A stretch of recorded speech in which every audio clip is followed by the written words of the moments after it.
Men are giving up on dating. This is a modern trend that I've been observing for quite a few years now, and I even almost fell victim to it myself a few years ago. So I just wanted to discuss this in this video and talk about why this is happening, and then share my opinion on it, because I truly believe that this movement is going to lead to a lot of men being unhappy further down the road. And I feel like if I don't share my thoughts on this and what I believe can help my fellow men out, then I would be doing them a disservice, because I feel like we're all in a brotherhood together, and I owe it to fellow men to just show them what I think can lead to them living a better quality of life, because this whole giving up on dating thing is not it. So let's dive into it. So one of the main reasons why men are giving up on dating is just because they're not having a good experience doing exactly that. Modern dating is just such a weird thing, because there have been a lot of cultural changes that have happened in recent times that have just made dating less of a faithful experience. People just aren't quite as loyal as they used to be, and there are a whole multitude of reasons for this, but in relation to women, one of the main things is just them having sexual freedom now. We all pretty much do, right? But that always is going to favor women because they're the gatekeepers of sex. I mean, they're the ones who decide who gets to sleep with them, and for a good-looking woman, it really isn't that hard to get exactly that. Whereas even for a good-looking guy, he still is going to have to put in some work to achieve that goal. He's still going to need to be rather charismatic, say the right things, know the right things to do, and so on and so forth. Men basically have to work towards that goal, but women, not so much. So that, of course, is going to make it easier for women. And then now with the pill, women have the freedom to sleep around without any consequences, because they're not going to have unwanted pregnancies anymore thanks to the pill. That used to be the main reason why women would be faithful in the past, like you think the 1920s and whatnot, because if a woman slept around a lot, she would get pregnant from a man that wouldn't stay with her, and that was not a good thing, so they wouldn't sleep around. And also back then, society did seem to shame people more for being unfaithful. Nowadays, that's not quite a thing. It's almost like on TikTok and other places, it's almost like people are praising being unfaithful, like they're sharing tips on how to get away with being unfaithful. It's ridiculous. Society has changed a lot, and that's why all this degeneracy is happening. But yeah, so that's a big part of it. And then another thing is just female psychology in general. I mean, you have hypergamy and monkey branching. Hypergamy is basically where women will try to find the best possible partner for them. So think that's like if a woman is going out with Ryan Reynolds, for example, if she were to meet Brad Pitt, she would then be like, oh my God, I need to have him, even though Ryan Reynolds is already a great guy, right? But she'll just want the best possible partner for herself. So that's hypergamy. And then monkey branching is where women won't leave, or they'll, how do I put it? It's basically where they'll hop from relationship to relationship, like a monkey, how it won't let go of one branch until it's grabbed another one, otherwise it would fall out of the tree, right? So women will do that with relationships. They won't leave one relationship until they have a new one lined up. That's the whole concept of women having like orbiters around them all the time, guys who are giving them attention and validation, and maybe one of them is actually really smooth and he is like her next partner ideal, so then she'll leave her current boyfriend to go for him. And sometimes she'll do that even before she's broken up with her current boyfriend. Yay, cheating! But yeah, so there are all sorts of reasons, but a lot of it just does with there aren't many consequences now to dating around and having your fun. And this creates problems because, I mean, having freedom is a good thing for the most part, right? Like, it's one of my highest ideals, but I do understand that if you give people too much freedom, bad things start to happen, because they can start to do unhealthy things. They can start to basically go off the deep end, so much so that they can end up killing themselves. So there do have to be rules in certain situations to just protect people. And when it comes to sleeping around a lot, it's good when we have ways of shaming people into not doing that, because the more people sleep around, it basically messes with their psychology. It can hurt their ability, it hurts their ability to connect deeply with people, because they start losing that ability to be really intimate with just one person. There's the concept called the Coolidge effect in psychology, and it's basically where this guy Coolidge, as the name would suggest, studied, I think it was mice, and he found that male mice would always immediately mate with a new, novel female mouse as soon as he introduced it to their environment. So he would literally go from one mouse to the next as soon as they were introduced, meaning he would lose interest in all the previous female mice that he mated with as soon as a new one was introduced in his environment. It was like they would immediately go for the new, novel one. And that makes sense in biology. It's, spreading your genes. But this even kind of affects humans to an extent, not just on the whole spreading your genes biological level, but more so it makes it hard for people to become interested and attracted to just one person for long periods of time. Because if they're constantly sleeping around getting all these exciting and new partners, they become used to that. It's almost like a game, a way of receiving validation from these new people. So if they're not able to get those dopamine hits from new exciting partners, they're going to feel a bit unhappy. So it makes it hard for them to stay with just one guy, even if he's trying to give her the world, because she's not getting that validation from all the new and exciting people. So yeah, there's a lot of stuff going on here. Hopefully you're still following me. But I'm just trying to lay a bit of a groundwork for why men are giving up on dating. And a lot of it is just modern female psychology. Women are basically allowed to be really self-centered with very few consequences because of it. They're allowed to have their cake and attempt to eat it too. Basically, they're not wanting to be held responsible and accountable for their actions nowadays. And it's not a good thing. But before I go any further, I do want to say, not all women. It's not all women. I have to say that because it's the truth and because I truly believe it. I mean, there's a lot of great women who follow me, and I want to say you guys are the outliers. So when I'm talking about these concepts and female psychology, I know it doesn't apply to every woman on the planet, because that's just not the case. So don't be offended by what I'm saying here. I'm not trying to offend my female followers, where a lot of them are awesome.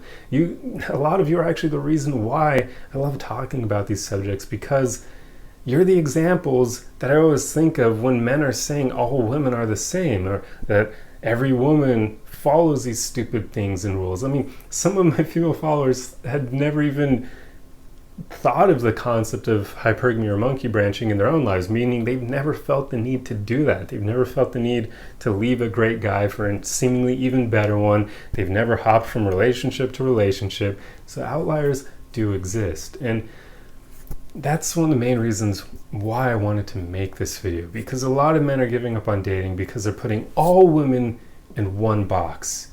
They're saying all women are the exact same, all women have the same psychology. That's just not true, guys. It isn't. Are all men the same? I'm waiting. Are they? Hell no. We for sure aren't. So why are you going to say that all women are too? There's even this acronym amongst like the MGTOW Red Pill community called AWALT, A-W-A-L-T. All women are like that.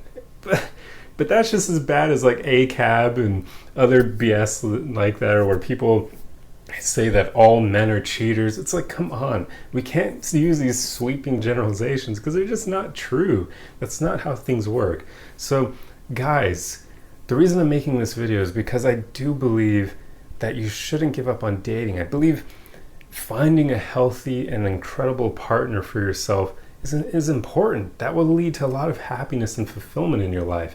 Even if you don't make them like a focal point of your life, you can have a great relationship where your significant other is like your third, maybe even your fifth priority in life, and it's still an incredible experience with them. You don't need to actually, I would say you should never make your partner your number one priority, because then you're going to neglect yourself. What the hell is that? Don't ever do that. That's a big mistake. I would say they should never be more than number three, really. It should be you and your career, and then your family, hopefully, and then them at the highest you'd put them, and that would be your number four. Maybe sometimes you could put them before your family if your family's not great, but I wouldn't put them higher than you or your career. Like, really, it's not worth it. You and your career are going to be the focal points of your life, and they should be. But anyway, that was a bit of an aside. So guys, just remind yourselves, not all women are the same. They aren't. Here's the problem. I do understand the majority of them are. Yeah, we get that. I talk about that a lot in prior videos where the average person doesn't work on themselves. They just don't. They do the bare minimum. They go to college and they think that that's working on themselves, but it's not enough. You got to take time to work on your insecurities and just to work on yourself and to actually strive to become the best possible version of yourself. Most people don't do that. So that right there tells you most women are not probably going to be great dating partners. I get that. But I'm not saying you should date most women. I'm saying wait and seek out the women who have actually worked on themselves, because these women are incredible and they're worth dating. They truly are. They're not going to subscribe to all these concepts that men throw around nowadays, because not all women are the same in that way. They just aren't. How would you guys like it if every woman you encountered was putting all men in the same boat as like those guys who commit crimes and are just really bad men? Would you like that? Probably not. I don't think you would. So don't do that same treatment to women. They're not all the same. Hell, I know some of you will probably even get triggered at me saying this because we like to buy into these beliefs because they protect our egos, right? Like if we've been hurt and we're feeling a lot of pain from our prior relationships, these things are going to trigger us, because I'm basically telling you that you need to set your ego aside. A lot of these beliefs that you may believe are because you're trying to protect yourself, you're trying to protect your ego. But that's the exact problem that's going to lead to you being unhappy further down the road, because you're never going to seek out great women. You're not going to have fulfilling relationships. And also, you're going to have to end up marrying your hand, because where the hell else are you going to get some, right? So that's another problem all to itself. But guys, I mean, just set your pain aside for a moment, or at least work through it. Like, don't let it stop you from being as happy as you can possibly be. Don't let it stop you from trying again. But just, here's the thing. Make sure that when you try, it's with a woman who's actually worth it, worth your time and energy. Make sure she's actually worked on herself. I'm not at all advocating that you should just date willy-nilly. No, be conscious with your dating. This is what you need to do, what everyone who works on themselves need to do, including women. Be more conscious when you date. As soon as somebody shows signs that they're just like an average person, they haven't worked on themselves, stop spending any more time and energy on them. Because if you continue to do that, you know they're probably going to hurt you in some way if you start developing feelings for them. The average person is far more likely to cheat, to use you, to just not give a crap about how you feel. So they're going to treat you in not so great ways. So be more conscious when dating. Seek out the good people. And I don't want to make this video too long, but there are areas where you can definitely increase your odds of finding someone who works on themselves. For instance, going to bookstores and looking for beautiful women there. Like, do you have an idea that if this woman reads books, she's probably worked on herself a bit more than the average woman, right? So there are some ways to kind of find women who would be good partners for you. But in general, I wouldn't say you should ever prioritize dating. Always be working on yourself and your goals first and foremost, making your life as awesome as you can for yourself. Just don't think that you'll only ever be happy if you never date anymore, because I truly don't believe that's the right solution here. There's just so much fulfillment and happiness that can come from an incredible relationship with the right woman. And if you think that those women don't exist because you're buying into all this negativity that the red pill and MGTOW movements keep pumping out, remember guys, these movements are trying to profit off of your attention, and they know that negativity sells. So be very careful. You won't find many red pill or MGTOW guys telling you good things about women, because when they do that, the videos don't perform well. So it's not in their best interest to make you have optimism, because a lot of those creators probably even know that there are great women out there. They still exist, but they just don't talk about this because that's not getting them the views. So be very careful, guys. You just don't want to become jaded and fall off into the deep end like that. It is not going to make you happy in the future. You can lie to yourself all you want and say, oh, I'm happy or not dating. Prove it, because I certainly don't believe that's going to work for a lot of men unless you've really worked on yourself. But if you've done that, you're probably going to come to a somewhat similar conclusion to what I have, and you'll probably be open to seeking out a great woman because you'll know she's out there, and you'll actually have the right mentality to seek her out and to hopefully even spot her when you find her, because it's important. I mean, we can't give up on relationships. That's dumb. I mean, you can, but I just really don't see that leading to anywhere happy. Like, that could be some of the biggest, or that could lead to a lot of regrets further down the road. But hey, maybe I'm wrong. Maybe you've worked on yourself enough where that is fine for you. But just remember, when I'm talking about relationships, I'm not talking about with the average woman. So I'm not saying to go date just, average people. I don't even recommend that for women when I make videos helping them out, giving them advice. The average person just isn't good for dating on both sides, the average man, the average woman. Just not good. So seek out people who've actually worked on themselves. They're out there. I can't exactly say where you can find them. Just on your journey, when you're working on yourself, when you're going through life, just be open to meeting someone who's actually worked on themselves. I don't know where you'll find them, but if you do find one, just make sure you haven't made your mentality so bad that you end up killing any possible opportunity of actually dating that person. But anyway, that's pretty much all I have for you guys. I don't want to make this video way too long. Even as it is, it's too long for Instagram. Oh no, I'm going to have to shorten it and edit it, but oh well. But yeah, I mean, I truly hope this was helpful. I hope my arguments aren't falling on deaf ears. I understand this is a very touchy subject for many of us because it deals with pain. If we've been hurt, if we're dealing with all that pain inside from prior relationships, it's going to take a lot of work to rewire your way of thinking. I'm just saying in general, positivity and optimism almost always leads to better quality of life than negativity and pessimism. So don't become jaded. But that's all I have for you guys. If I want to keep talking about this, I need to make another video. But I hope you guys enjoyed this video. I hope it was actually helpful. And I hope to God that you do what's best for you and just make sure you're not doing anything that's going to shoot yourself in the foot on creating and living the best possible life for yourself.